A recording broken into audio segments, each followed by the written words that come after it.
Hey everybody, this is Eddie Babbage, founder, CEO of Timeline Genius, your host here of the Wedding Industry Insider podcast, back with another great episode to help fuel you and your business. I'm here with Emily Foster. She is the owner of Emily Foster Design, which is a branding and website design studio based in Portland, Oregon. She's got about 8 years of design experience, launched her company a few years ago, and we are going to get into some very juicy and I think productive, valuable topics here, talking about brand strategy, website design, and other good stuff. But Emily, let me just say thank you for taking time to do this. I'm really excited to have you on the show. I'm excited to be here. Thanks so much for having me, Eddie. Absolutely. So, just to go a little bit more into your background, Emily, can you just give people just the sort of overview of your experience and your background and what led you to the place where you currently are professionally? Yeah, so we could go way back. I'll just start kind of like college time frame. I originally thought I was going to go into business, which I guess I ended up doing because I now own my own business. But I was thinking more like the corporate side of marketing, like working at Nike, that kind of thing. And I went to Nike school, actually, like University of Oregon, where it was started. So that was my whole plan. And then kind of started going down the route of more of the art side of things. I had been in yearbook and always had fun a lot with artistic things. So my whole like college education was a combination of artistic kind of learning and then strategy in business, and minored in business and studied like marketing and advertising and the strategy side of things first, and then took a bunch of design classes and like digital media and things like that. So I went into my career really with a more strategic mindset about things versus kind of being your traditional art school designer, which I think really helped now that I own my own business and help people with their brand strategy, because I'm always looking at things from more of a strategic standpoint versus just like the trendy, artistic kind of visual standpoint, and thinking about how can every decision that we make actually lead back to the strategy. So I got some experience in marketing agencies, did a lot of different things in like startups and marketing agencies on the ground, and actually used to work in events too. I worked for an event marketing agency where I was the designer, but at some points I was also at the event selling tickets, helping to plan the events, doing a lot more of the logistics and things like that, which turned out to be so valuable. And also kind of, I say that I was a wannabe wedding planner or even wedding photographer. I filmed a wedding in college, and at one point I remember going up to a professor and saying, I think I want to be an event planner. And I think they just didn't have the kind of education to equip people to be event planners in that program. It was advertising. So it kind of all came together a few years ago when I was laid off because of COVID and working for an event agency, and decided to pivot and start my own studio and be able to work with small businesses full time. I'm so glad I haven't looked back, because working with small businesses has been so rewarding. And there's just something so different about being able to really bring your personality out and help you grow the business that you are so connected to. So that's what I'm doing now. I'm helping small business owners, mostly creatives and wedding pros, stand out and shine their personality through their brand and build that into their website too, so that they can feel empowered to show up as their best selves to their most ideal clients. Wow, I love that. That was very well stated. And as you're talking, um, I feel like, and this always kind of is in my mind in the pre-interview, I believe that we all have our unique talents, right? And none of us has the time or even, just natural inclinations to be an expert at everything, right? Mhm. And I think we can all learn so much from other people. Your superpowers are not mine, and vice versa. And as you're talking, and even as we were doing the pre-interview, I'm just like, marketing, branding, these things are so important. And the people listening, like our wedding professionals right now, like our planners, they're out there like their craft is doing what you thought about doing, like that's what they do day in and day out. But as you also stated, you own a business as a wedding planner, so you're a business owner. You can be a designer, but if you own a business, you're a business owner, and that a very big chunk of your success is going to be driven by that. And a big part of business is marketing. So, really excited to kind of get into these topics and to help you share your expertise and superpowers to help people. Thank you. A couple of quick background questions just to go a little further. I say this as an entrepreneur myself, like what was it that in those early days drew you to business? Yeah, I can't lie and say that it wasn't the flexibility and freedom. I feel like for all of us, that's a huge core. I didn't realize it until post college because I feel like when you're studying what you're meant to do, you're just on such a path most of the time. Like most college programs aren't teaching you to be an entrepreneur. So you're just on this path of like, great, I'll fit into the mold. I'll be okay with like 2 weeks PTO and building my career. And when I was looking down that path, it just didn't feel aligned. And I couldn't figure out why because I personally didn't have a lot of entrepreneurs growing up in my life. Right. So it wasn't something that I had normalized. And I'm like, why can't I fit into this mold where I don't necessarily want to work for 50 years to get to maybe 6 figures and still only have like 2 or 3 weeks off a year? Like, I saw a lot more value in being able to spend more time with my family, being able to travel, things like that. So there was that aspect. And then I was thinking of it actually earlier when you were talking about how, yeah, you're a wedding planner and you're also a business owner. And I think a lot of us have in common that we're multi passionate. And unless you're at a startup or like a small agency, it's often hard for those multi passionate qualities to show up in more of like a corporate 9 to 5 job. So I think entrepreneurship really has allowed me to be multi passionate. Of course, we still have that main focus. Like, probably about 75 to 80% of the time in my business, I still need to show up as a designer, like brand strategist, doing the client work. But it's really awesome to be able to have like different ventures and different kinds of projects that we can work on. So that's something that really drew me to entrepreneurship too. I would say the balance and flexibility, the small business partnerships that I was talking about earlier, being able to really feel like I was making a difference in a business. I used to work with really big brands, and that was really fun. But there's just a certain aspect when you're just like a little bit of a cog in a wheel and not really feeling like you're helping the business that much. Like you're just kind of keeping things going for them. So that hands-on experience with small business owners, and then also the opportunity to be multi-passionate and do that every day. Love that. Very, very cool. Yeah, I feel like that's the sort of thread that connects us all. And, I Mm. was never have been a wedding planner. I've learned a lot about wedding planning over the last 10 years just by serving, all the incredible wedding planners in our Timeline Genius community. But the thing that I do share with almost everybody in our audience, with you, is just like that business connection. And Mm. um, yeah, and that's what, as I told you in the pre-interview, I always want to kind of get into like what can we give somebody that's concrete that's going to help them in their business after they've invested like an hour or so to listen to a podcast. And to kind of tee up the question and really the sort of focal point of this interview, there was a question that came to mind, and I've posed it, with other guests as well. I said, Emily, if I came to you and I'm like, I've been a wedding planner for the last few years, I've got some clients coming, it's tough, the job is stressful, I'm balancing like work life and trying to make more profits. I'm worried, every year I have to start fresh in terms of there's no guarantee that I'm going to get the bookings that I want, like just the stresses and pressures of trying to build and grow a business. And I said, if you had 1 hour to sit down and talk with me to help me as much as you could, um, what would we talk about? And you said, I'd help you get clear on your ideal client,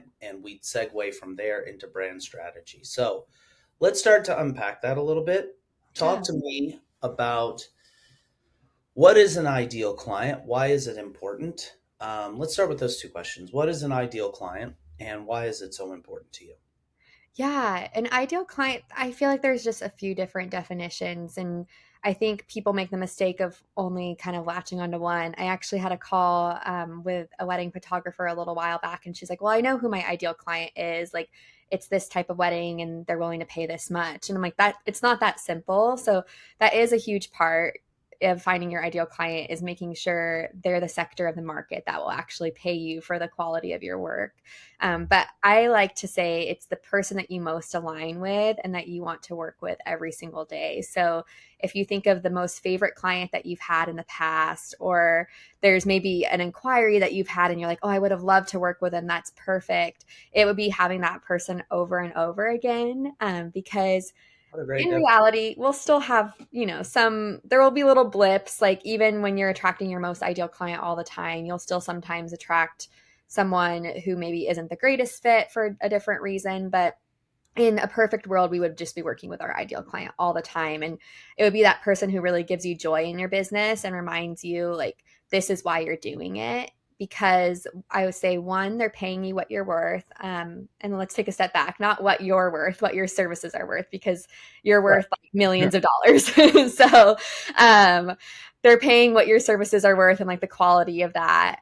They trust you as the expert to do what it is that makes you stand out as a wedding planner, or other wedding pro. And then they also allow you to do the kind of style that you want and perform that. And I would say, going back to that step two, like having someone who really trusts you, no matter what you're doing exactly, like what kind of wedding planner you are, what your style is, or your price, like that's the key, I think, in your ideal client, because that's how you're going to show up best and do your best work over and over again.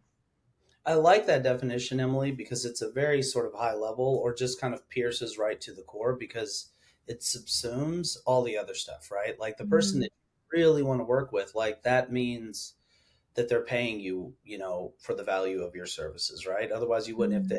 Just like as I kind of reflect and even think about our ideal client, profile with Timeline Genius, like that's it. It's the person you're like, oh, as soon as you're talking to them, you're like, bing, like bullseye. Yes. What do you say, in terms of the importance of nailing that down? Because I know, and I've talked about this a little, I won't go super deep down the rabbit hole because I've had, other conversations about like ideal client, but like I know that even despite the fact that we've talked about it on past episodes, webinars, etc., there's still, I'm sure, people listening, and I was guilty of this myself. I've had three businesses, and if I'm honest, this business is the only one where I really sat down. I was like, marketing, schmarketing, ideal client, whatever. I know who we're going to, whatever, but like, no, really sat down and built out that like very granular, detailed profile of who our bullseye ideal client is. Like, why is that important? Because I know some people still haven't done that exercise. Yeah, I think that you can tell the difference between someone who's at the beginner stage of finding their ideal client and who has found it by the way that they're speaking, in their brand and website. And it's shifting from I, and this is what I have to offer to you, versus this is who you are, I see you, and this is how we show up in your story. Yeah. So I think finding your ideal client, comes down to the emotions. I think it's so easy to get carried away into like, okay, they're this old, they are going to pay me this much. Maybe their parents are paying for the wedding and they have this budget and they go to Target and they drink iced coffee every day. Like, that's great. But understanding the emotions of like, why are they booking a wedding planner? Yeah. Why me over someone else who maybe is cheaper in the industry? Like, why would they love my style? What are they stressing about? I have this like client archetype workbook that I work with people through my brand strategy calls. And one of the questions that I think always kind of takes people off guard is like asking them, what kind of stressors are they experiencing in their life outside of the wedding? Like, are they having like financial stress? Do they kind of like have tension with their parents? Like, kind of trying to imagine that. Obviously, you can't do like a blanket statement for everyone, but we're writing a persona about one person and thinking about like what's going on in their head outside of just what you're offering. And I think that's a huge influence. Does that answer the question It really completely? does. Yeah, no, it totally does, Emily. And I think, and I've alluded to some of this before, but I just want to share for folks. I mean, this is obviously your interview, but I can't help but like just kind of share my experience on this because again, our first two companies, I didn't really go as deeply down this sort of rabbit hole.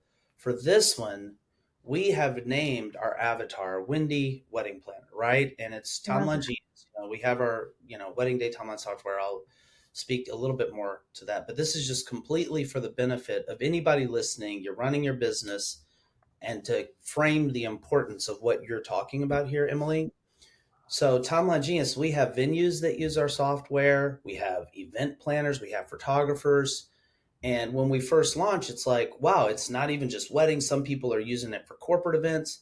And I had this fear, and I'll bet you've seen it before. And I know that planners listening, wedding pros listening right now, you have this fear like, well, if I start focusing on one really narrow segment of the market, I'm going to be missing all this other potential business. And I'm scared. My problem is I'm worried to begin with that I'm not going to get the business. So when we were launching Timeline Genius, the branding, the positioning, for those that remember like 2015, what the website looked like we were very carefully trying to speak to the whole event industry, right? Like the new standard in event day timelines. What happened over time is we learned, wait a minute, if you're talking to everybody, you're talking to nobody. And Mhm. we got really clear, like, I know the people. And again, this doesn't mean, and you correct me if you see this differently, having an ideal client for us, it doesn't mean that's the only person we actually serve. No, of course we have people. And first of all, it's an abstract idea to begin with. Like it's like a composite. It's not like it's an actual like everybody's different, so it's never going to be, but we know, to kind of speak to what you're saying, it's not demographics. Like you show me a wedding planner who's like, I'm full time. I do 15 plus events a year. My time is really valuable to me. I'm willing to make an investment to save time. Like there are all these things like, oh, if you're doing 3 events a year, we can help you. But even if we save you a ton of time, we're only saving you on three. If you're doing 20 events a year, like, when you're talking to that person, that is like you're saying, like the lights are, I'm like, oh, I am meant to serve you.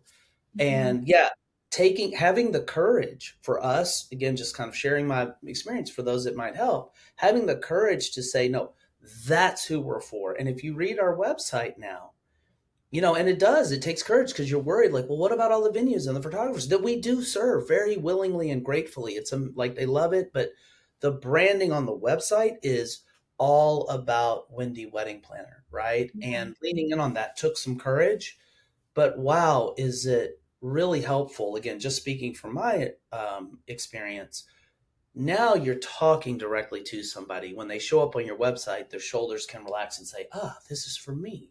So Yeah. anyway, I couldn't resist just kind of sharing that in case it helps people. I don't know if I'm sure your hamster's turning out thoughts as I was talking. Yeah, yeah, I love that example, and I was thinking about that too, even in my own business. Like, it's kind of like the cobbler with shoes. It's really hard to do this for ourselves, and I have a copywriter I'm working with to really get clear. And she's asked me a lot of questions along the same lines of like, okay, I know that you say that you work with all creative businesses, but can we say that you just work with wedding pros? Are you okay with that?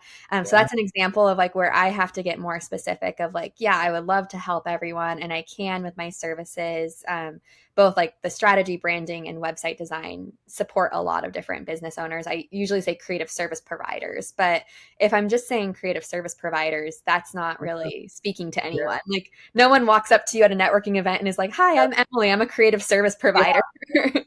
Yeah. So, getting more specific on that. And I think we forget too that when you're working on your brand strategy and like rebranding your business or just trying to refresh your website, even you're aiming for the stars, like you're aiming for that like perfect ideal client that I'm talking about. And again, we're not going to necessarily always book them 100% of the time, but you're imagining your most ideal business of like if you're working with the best client all the time, what does that look like? If you're selling your favorite package all the time, who's that for? And I Yeah. think there's a lot of opportunity to like position yourself so that you're attracting your ideal client with that perfect package that you have.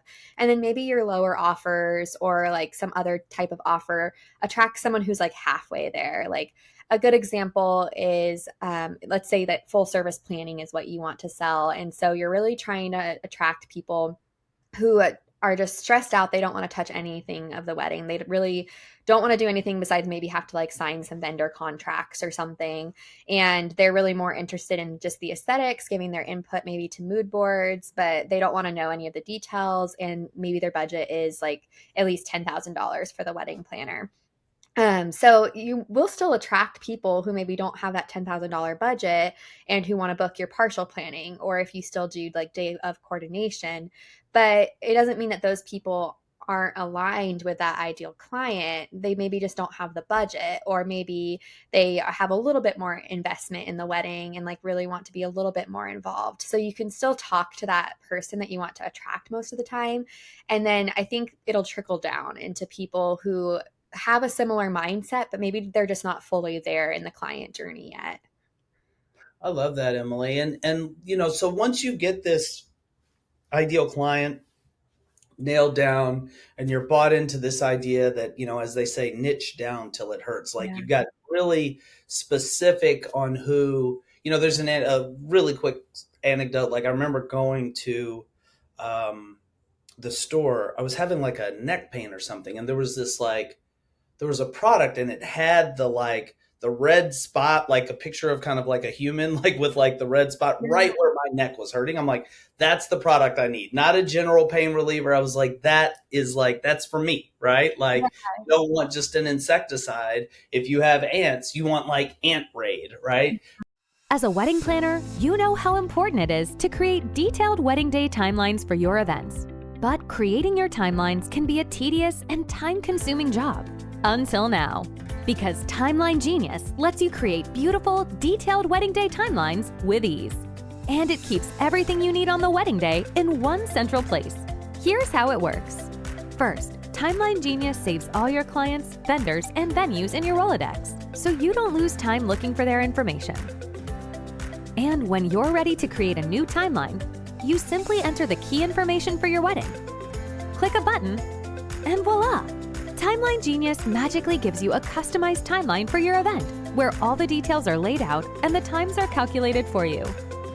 From there, you can easily edit your timeline by adding or deleting items, inserting images, changing font styles, and customizing everything to your liking. You can also instantly shift the times for as many items as you want. And when it comes to your clients and vendors, Timeline Genius lets you give them the highest level of service. You can send them tailored timelines, showing only the items they're involved in. And you can collaborate by inviting them to a mobile-friendly, web-based version of the timeline. You can even set text message reminders to automatically go out on the wedding day. And once you've completed your perfect timeline, you can download it or email it out as a beautifully styled PDF. And that's Timeline Genius, a smart software that will help take your wedding planning to the next level. Start your free trial today. So let's say, Emily, that somebody is bought into this notion of documenting, really fleshing out their ideal client. How does this transition into or serve as kind of the foundation for building a sound brand strategy?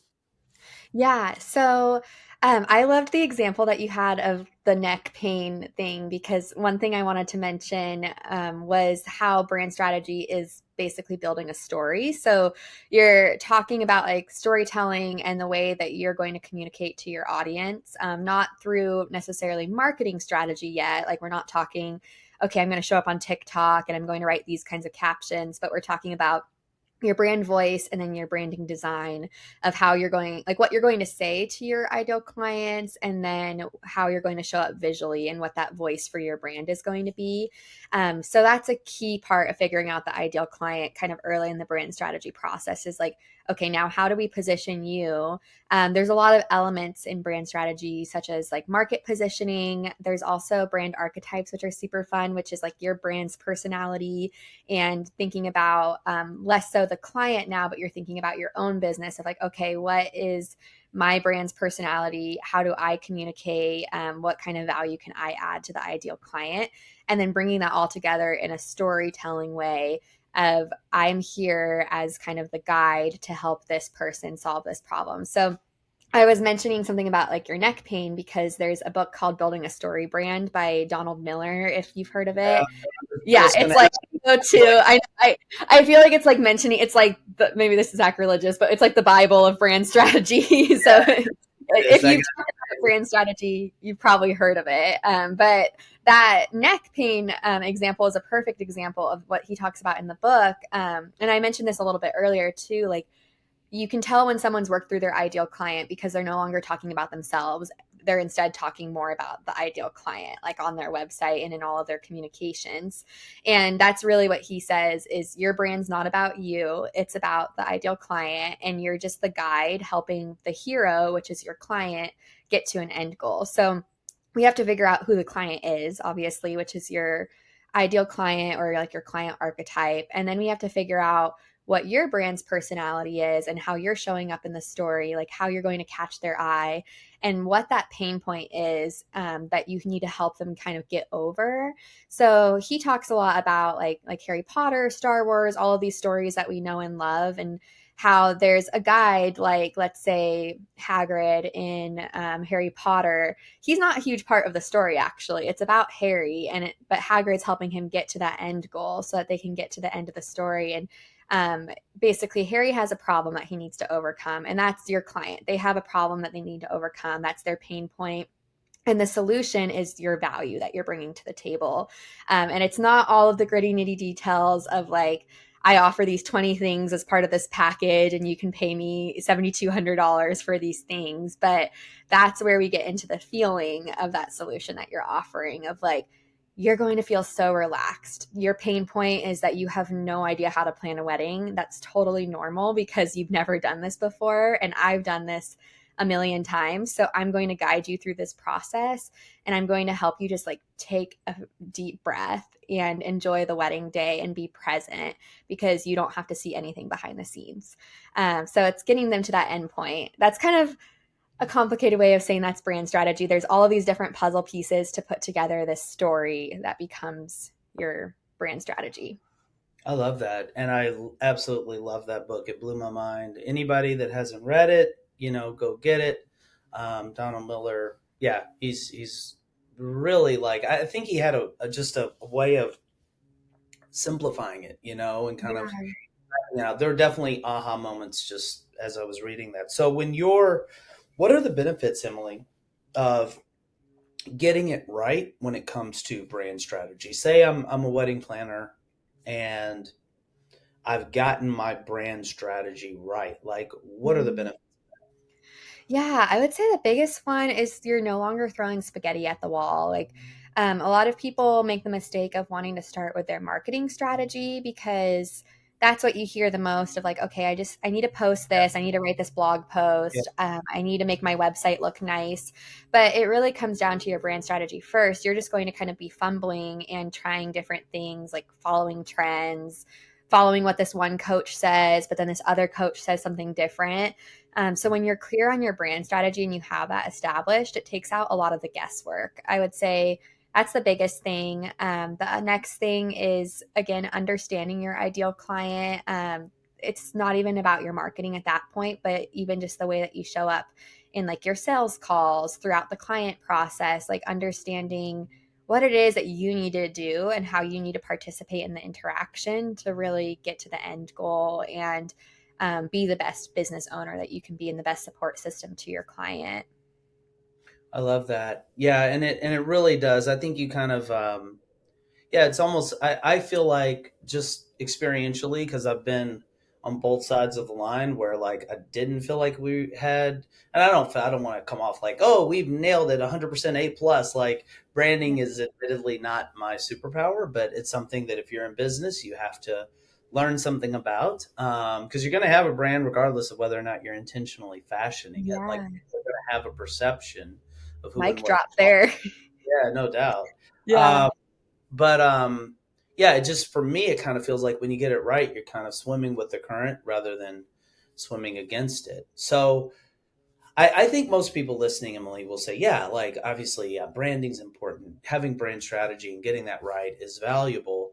Um, Getting into the how to's is, there's only so far I guess we can go, but I do want to give people some takeaways here, Emily. Like, let's say that they have done the work here to lean into your definition of the ideal client, they've documented it.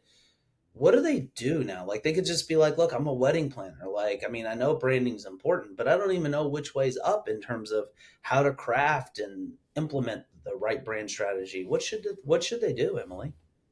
Yeah, I would say get into some research. So you can do that before you even necessarily develop your ideal client. But also, I think it's healthy to continue doing that after you've thought of your ideal client persona. So doing market research, both more about your clients and then their perceptions of you. So, like surveys are a great opportunity to do this, looking into testimonials from past clients and digging into like who you are as a business, and then also in market research analyzing your competitors and looking at like, okay, who is working with this kind of client, how are they showing up, and how could I show up differently but also kind of align myself in that way. So definitely not about copying or trying to follow trends or anything like that, but getting an idea of like, what is the caliber of this person that is attracting this client, and then how can I kind of like slide into that caliber but show up differently so that I'm not just in the sea of sameness.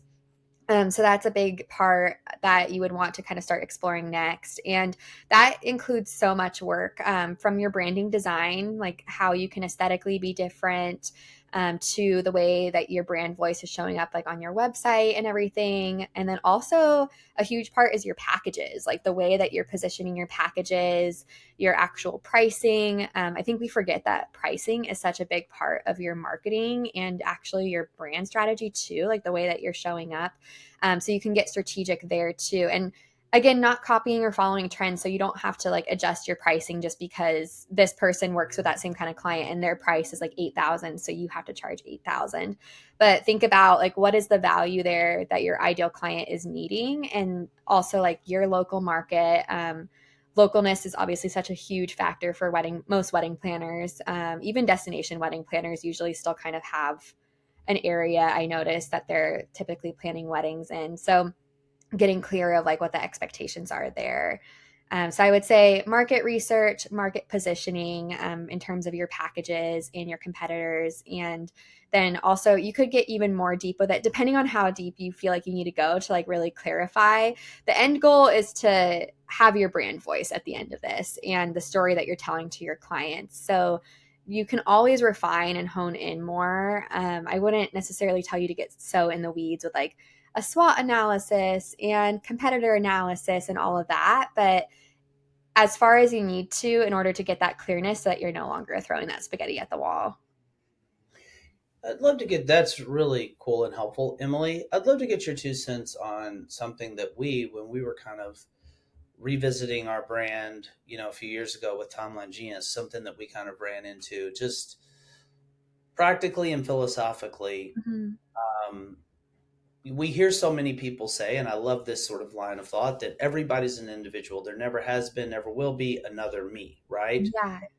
And we want to lean into that individuality rather than slipping into the sea of sameness, as I like that. I'm going to use that. But so on the one hand, there's kind of looking inside and seeing, who am I? What do I stand for? And putting that out into the world, right? On the other hand, there's the complete opposite sort of perspective of not just kind of projecting me, my uniqueness, blah, blah, blah, but rather knowing this is the ideal client that I'm trying to attract. Let me project the image that will draw that ideal client to me.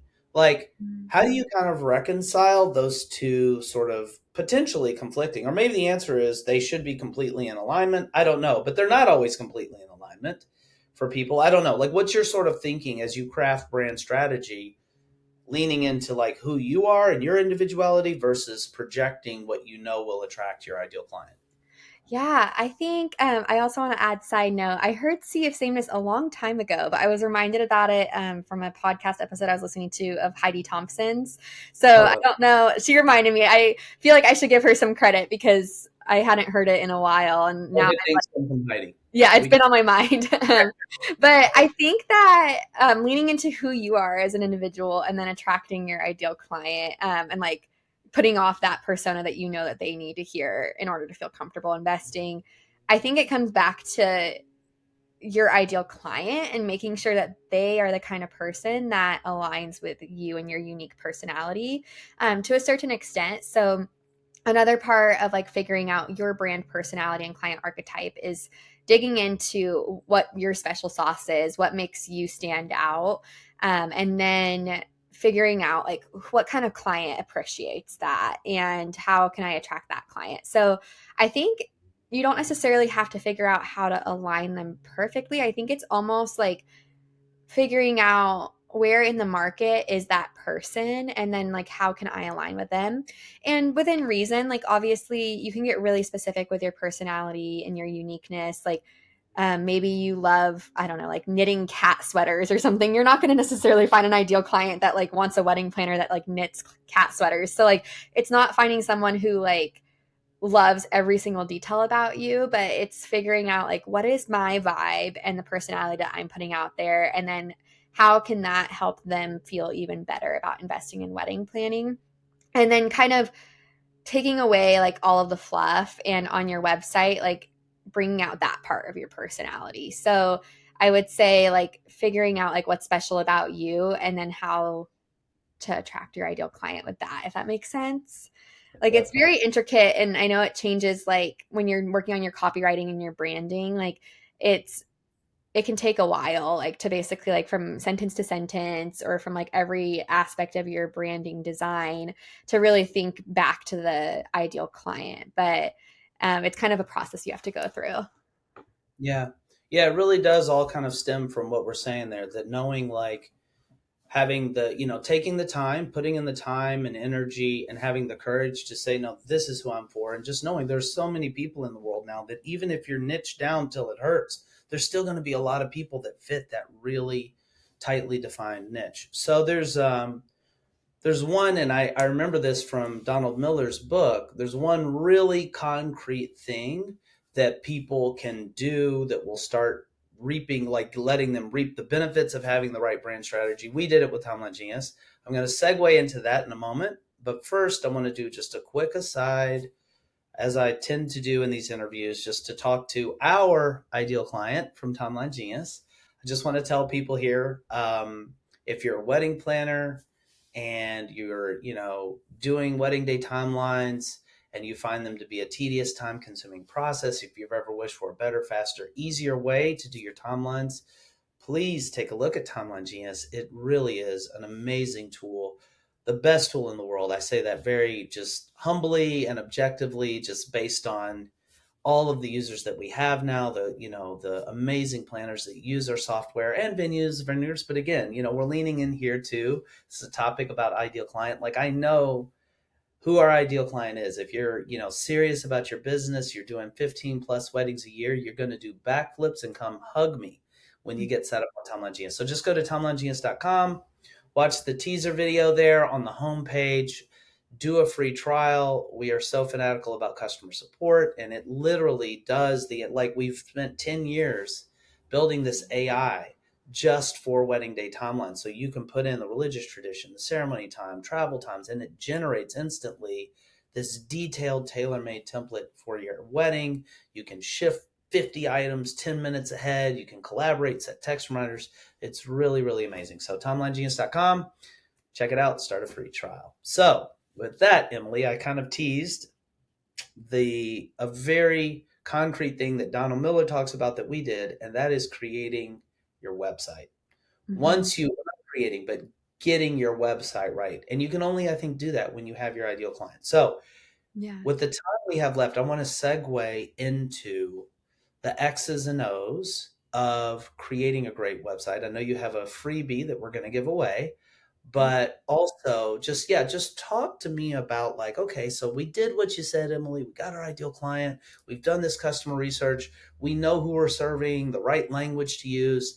How do I leverage my website now that I'm empowered with the right brand strategy?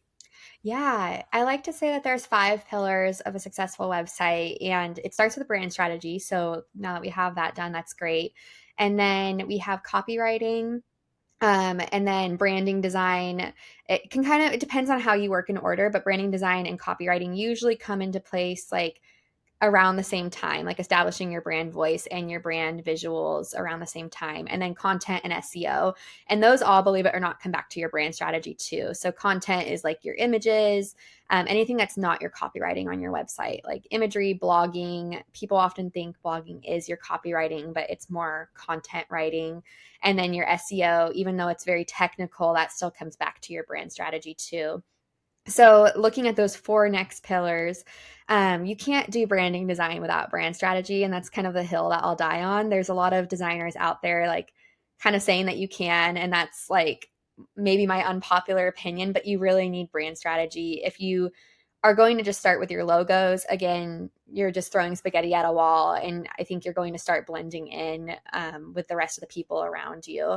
So getting clear on your brand visuals, logos, colors, typography, other brand assets like icons and patterns, just extensions of those visuals so that you can be really cohesive across your website are essential.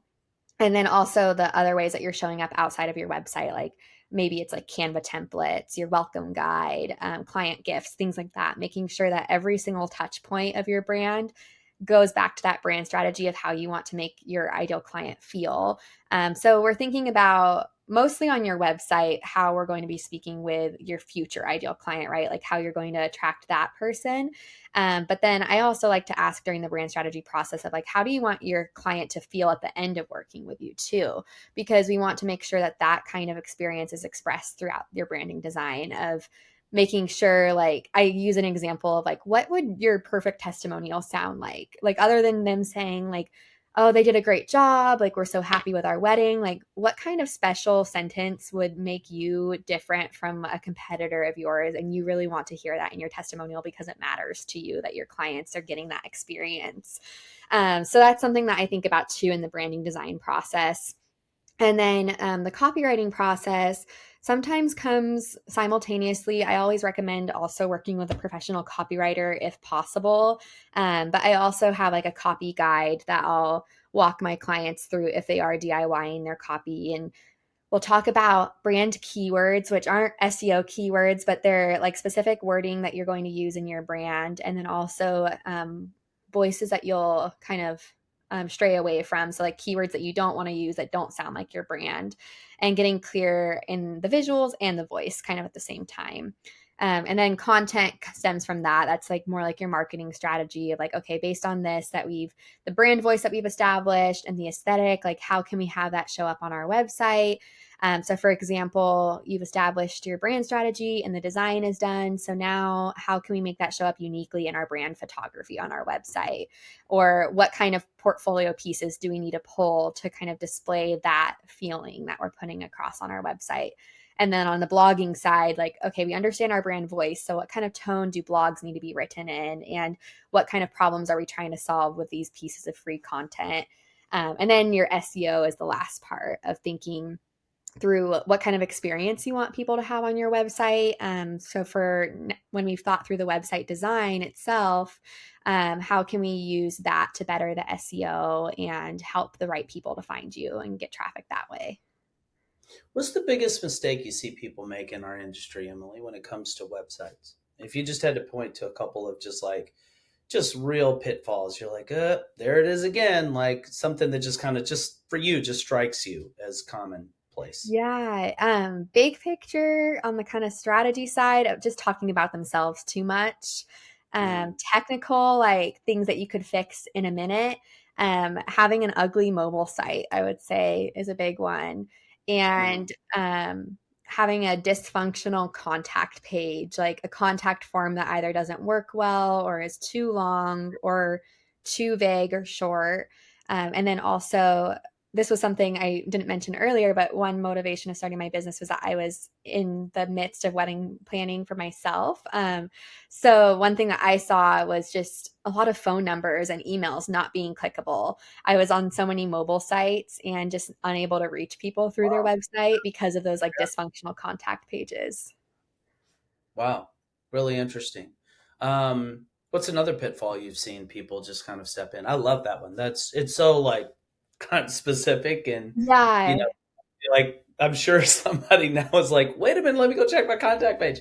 Is there Yeah. anything else see sometimes just like people just maybe they're just busy and not thinking about it, but like another pitfall that people fall into with their websites.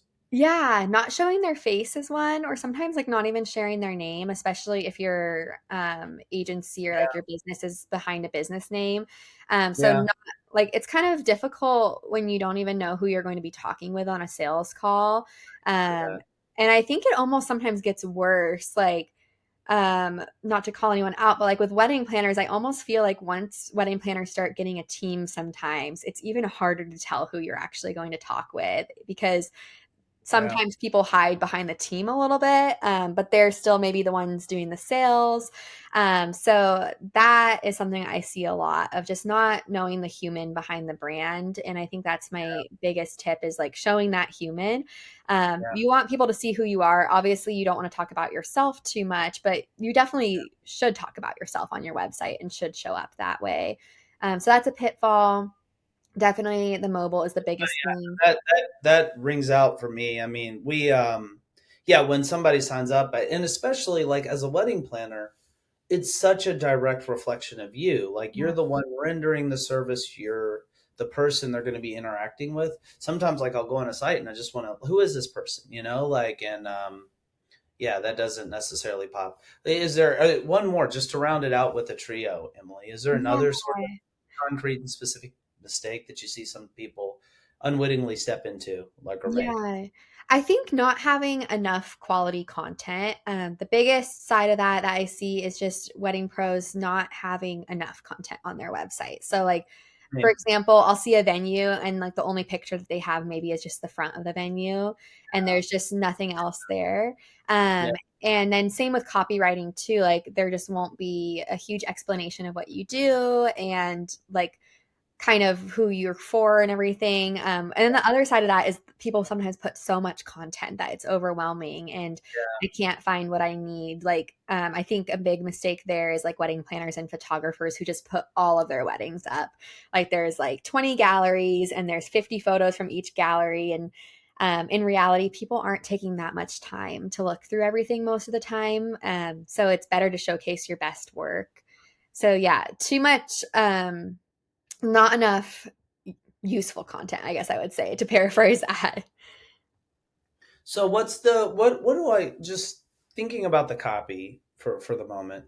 What do I want people to think when they're done reading the copy on my website? Like what am I trying to accomplish? Maybe we could just say, "Oh, it's to get them to book me." But I think, going a little like a couple rungs deeper, like what are the triggers that I need to pull or the buttons I need to push to get somebody to, I mean, presumably my website is serving as a 24/7 sales agent for my company, Mhm. right?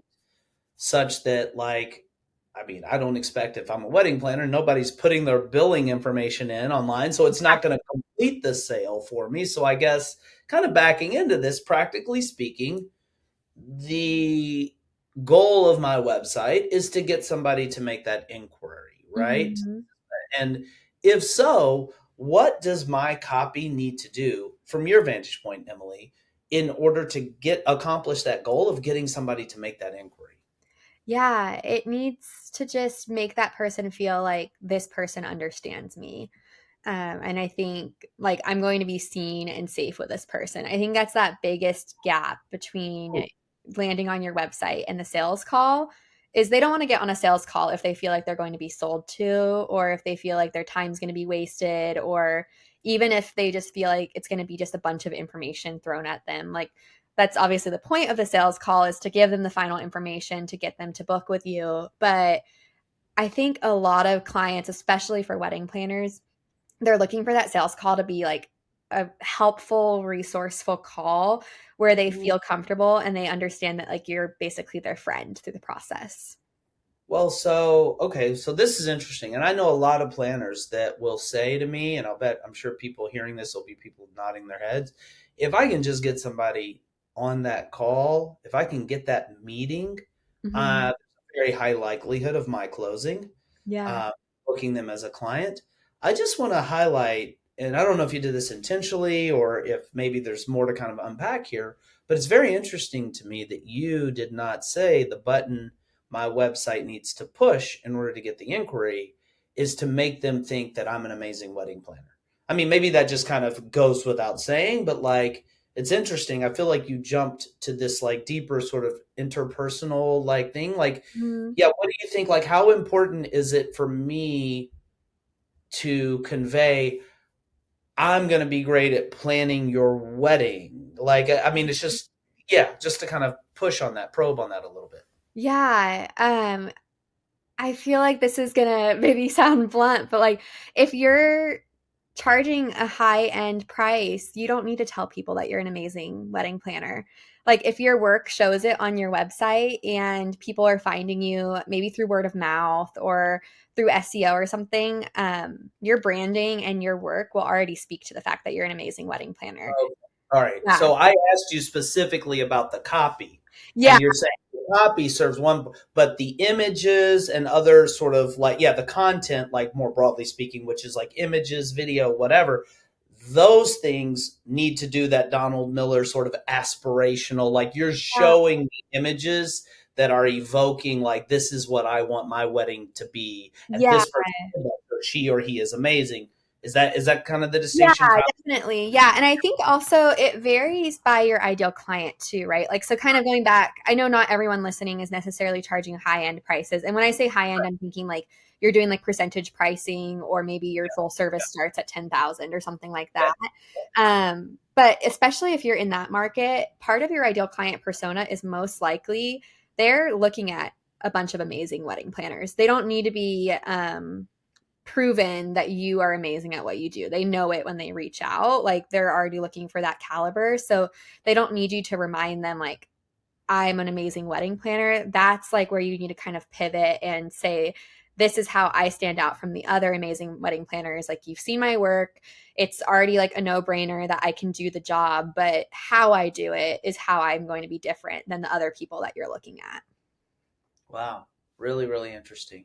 And so the copy is where I'm going to be kind of showing more of my individuality. This is Mhm. me. This is what's unique about me. I'm kind of putting that image of myself out that I think is going to attract my ideal client. Is that what I'm Yeah. hearing? Yeah, definitely. And it's kind of back to that point that I was making earlier of like, it's about them, not about you. So it's like not kind of yelling to the masses of like, this is me. I do this amazing work. You can trust me. It's more like, here's how I'm going to fit into your wedding day. And then like what I can offer you and like the end result that you'll feel with me. So I truly don't believe that people need to be proven that you can do the job and that your work is quality. I think that should show up through your work and through your marketing and like word of mouth and your reputation and everything, which is a big part of your branding.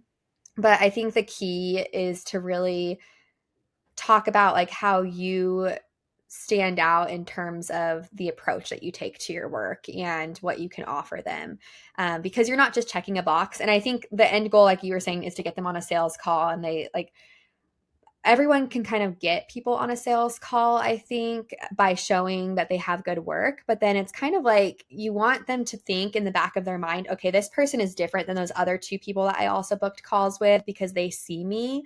And maybe all three of these wedding planners charge the same price and they all provide amazing work. But I already feel really connected with this person because their copy was already talking about how they don't do traditional weddings and I don't want a traditional wedding. And kind of that aspect because I really feel like the quality of your work is similar to pricing. Like, yeah, you do want it to be aligned with your ideal client, but you can only compete so much with the quality of your work. Like, you're going to continue to advance your skills, but at the end of the day, there's always going to be someone more talented than you. You're always going to be more talented than other people in your industry, too, but you can only compete so much on that, if that makes sense. It really does. And it also makes sense that, like, look, if you're not doing great work, there's no lipstick we're going to put on that pig to make it win the beauty contest, right? Like, that's the foundation. You have to be doing great work. And the X's and O's of doing great work as a wedding planner are, the subject for another podcast episode. Yeah. But assuming that you're doing that great work, which is going to get you the word of mouth and the reputation, all of that, what is the objective of the copy on your site? And it's to build this. It kind of makes me think of my neck pain image again, Yeah. where this is for me. Like, this is the thing. Like, I am for you. You want a non-traditional wedding. Like, this is the thing. So I guess my sort of last question on website, and I have just another sort of hot seat question that I ask of Yeah. every interviewee, would just be, we talked about sort of the pitfalls, Emily. Um, Tell me one thing that you see, like, because I know you've seen websites for various people in our industry, something that you've seen where you're like, wow, this website for this wedding industry pro is singing. Like, wow, they're doing this right. Tell me an example of something that like you see and you're like, that's the way to do this. Yeah, I would say creating a really interactive experience on your website. Like when you get to it and there's no clutter in the sense of like everything kind of just makes sense and it falls together in terms of the design and the branding. And it's very clear where I'm supposed to go next. So something I didn't mention earlier was call to actions, but like it's very clear how I can contact them and they make it very clear what they want me to do. I think that is something that really sets a website apart is when the user experience is just so clean and it's very easy for the person to understand what to do. And it's kind of like I'm just being guided to this end goal. Like I don't feel overwhelmed about what to do next. I love that. What a nice high sort of level place to kind of leave off with that. I have another question. Wow, this time has really flown by. I Yeah. have a question, as you know, because you've listened to an episode or two of our podcast. I have another question that I always ask of our guests, which is if you could give one piece of advice to everybody listening right now, Emily, based on your experience, knowing that we're all just trying really hard, working hard to build our businesses that would be as helpful as possible to them, what advice would you share? Yeah, I would say to not be afraid to show up as the unique human that you are behind the brand. Whether that's through actually naming your business after yourself, or even if you have like a business name and a team, like not being afraid to show your personality through your marketing and your branding, and then also like throughout the client experience. Because, especially as a wedding planner, you have this unique opportunity to be kind of like your client's best friend through the process. And there's just so much room for you to show that unique personality that you have. That's really beautiful, Emily. And it's funny. That's something that it's one of those just really, really deep core things that I've heard. And it comes because everybody's got different experiences. You hear it in different ways, shapes, and forms. But just this notion that like you're unique, lean into that. That is really beautiful. Emily, you said you also have a freebie for our listeners. I'd love to have you describe that freebie, tell people how to take advantage of it, and also how they can get in touch with you if they want to learn more about you and possibly work with you.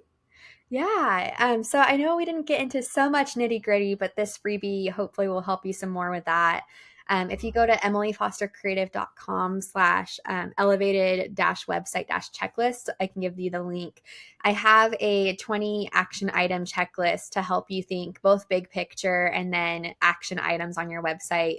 I think about the first 5 to 10 things are kind of these big picture things that we've talked about, advice for like how to start curating the experience on your website more. And then the next 10 are like true action items of things that you could update within a couple hours on your website. So that will kind of help you get started, whether you want to do it on your own or if you want to get kind of a head start before reaching out to someone like me. If you want to reach out to work together, I'm at emilyfostercreative.com. And you can also email me at hello@emilyfostercreative.com. And then brand consistency, I'm Emily Foster Creative on Pinterest, Instagram, and Facebook if you want to find me there. I love that, Emily. And what do you give to people that, if they hire you, what is it that they get by working with you? Yeah, you get a really hands-on experience that I like to say it's hands-on, but not a lot of commitment for you in terms of time. So we go through a brand strategy process no matter what kind of package you book with me when we work one-on-one. And that's usually anywhere from one to a couple calls to talk through your brand strategy. It's less so a lot of forms, but more like actually talking through things together and kind of having a coach through that process. And then you get really tailored, customized branding and website design. I tend to work with a platform called Show It. So even if we're starting with like a template, you still get a really unique website, and it's not meant to feel blocky or cliche. I also don't focus on one style. I think that's something that I offer to my clients is you don't just come to me for a boho style or like luxury black and white kind of style. We really focus on your brand strategy first and then bring your vision to life through that strategy in whatever style actually makes sense for you and your ideal client. So I do that through a few different ways. I have website templates, website refreshes, custom branding, and website design. Typically kind of curate the package based on what the client needs. That's great. Yeah, I just didn't want to get off. We talked a lot about, just you kind of sharing the pearls of wisdom and me kind of extracting valuable information from your mind. I want people to know that, you don't necessarily have to do it all yourself. Sometimes Yeah. the answer is who, not how. I understand sometimes like you may not have resources to invest in these things now, but for those that do and that want to tap into your expertise more directly, I wanted them to know what you do. So Emily, thank you so much for being here, for doing this. I really appreciate you just taking the time to share your knowledge and expertise with our community. Yeah, thank you so much for having me. This has really been so much fun. And yeah, feel free to reach out if you have questions. Thanks, Eddie.